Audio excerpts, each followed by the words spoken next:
Hey, welcome one and all back to Poppy's Publishing with me, Alex. And there's some news I want to report. Some things are moving along with my creating my third kids book, which is the Meow Meow Halloween Adventure. But you know what? We got a new player in this game. I know this is the world of social media, so we got to take it a little seriously as far as the lighting situation. I only have one light over there. But now there's a new player in the game. Yes! Woohoo, let there be light. I finally got a light ring. Yeah, got this one. Figured if I'm going to be doing these videos, I should be well lit so you can see my lovely face. And see all the lovely curves in this 53-year-old face. Can you dig it? Can you handle it? Hope so. But it's fun to now have this as part of the Poppy's Publishing family. Hi. Okay. I had a breakthrough. As I'm writing this Meow Meow Halloween adventure, there was, not to give too much away, a component of magic. And I was trying to have Meow Meow and her gang have a fourth friend who couldn't go join them on trick-or-treating. She was sick. That was my excuse. And in the end, the friend pops up, revealing some things. And it just wasn't working for me. I thought, this fourth friend doing these magic tricks and things, it just wasn't working. This wasn't working the way the story's being set up for Halloween.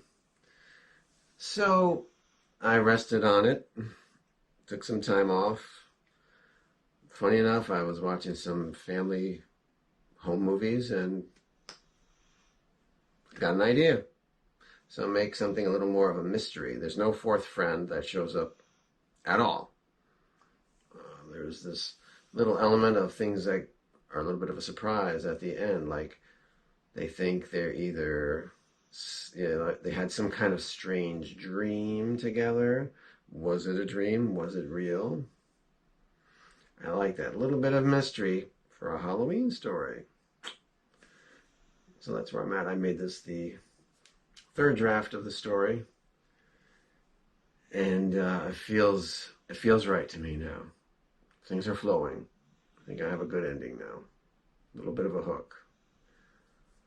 So that was a good breakthrough I had. Wanted to share that with you all. It can happen. Sometimes you have to step away from the piece that you're writing or drawing. Let it sit. Let it percolate.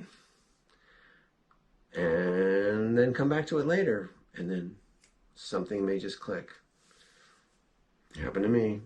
I think it's happened in other stories. I've been writing things, and I got pretty far in the story, and it's like, this is not working. I actually had to go back a few pages in one of my scripts to I had to kill a character off.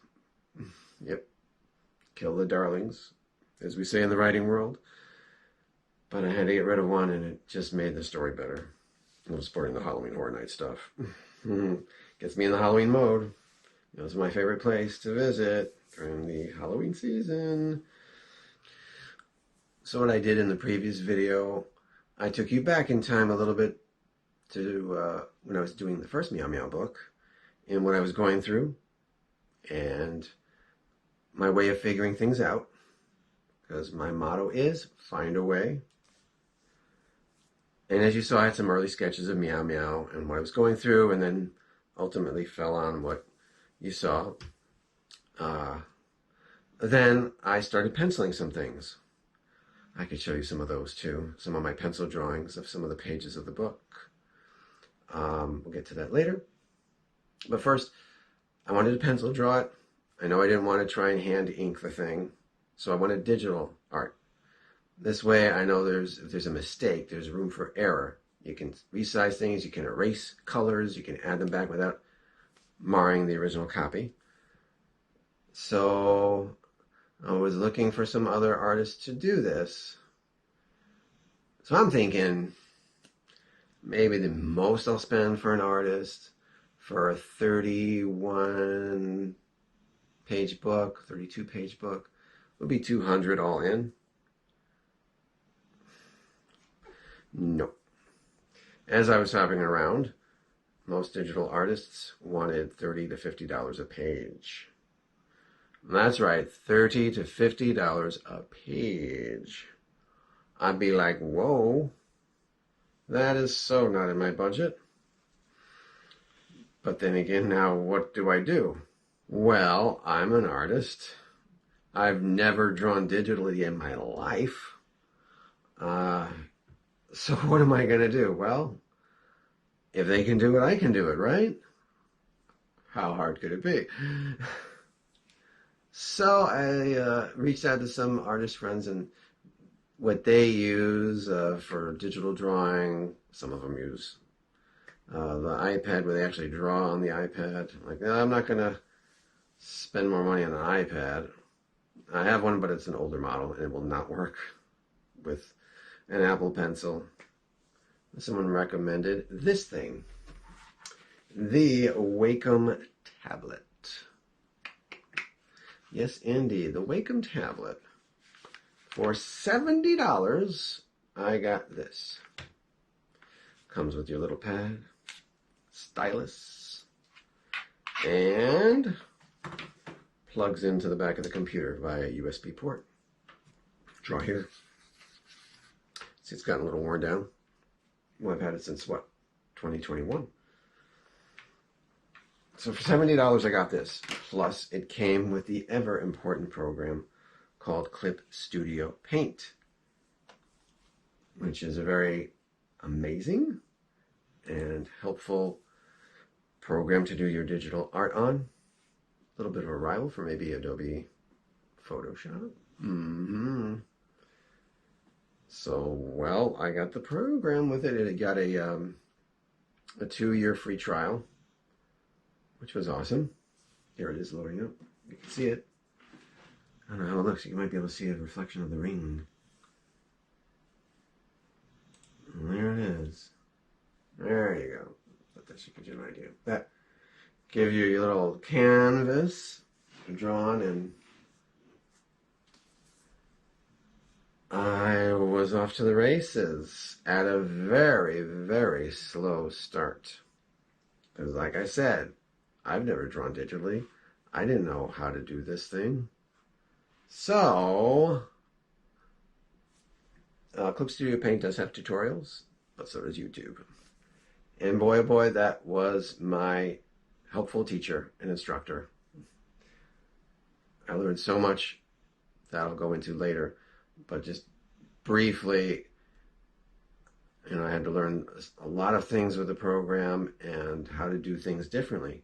Because think about it, as an artist, I'm used to drawing this way. Well, now I have to be drawing this way, looking at a screen. It's weird. It's very weird. I mean, drawing all these years has helped. It did help in the process, but it was a learning curve because sometimes I'd want the line to go this way and it's going up. Like, hey, what gives? But eventually I learned, and I could share some of those challenges and how I overcame them later.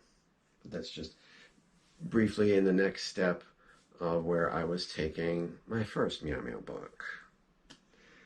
We'll go into more of that later. So that's it for this video. Just wanted to give you that update of the breakthrough and taking you back to when I made my first book and what I had to figure out. It's a process, but hey, that's what it's all about. I'm here to bring you some value, let you see what I went through. Maybe you can learn from it when you create your kid's book or your next artistic project. And just take it step by step.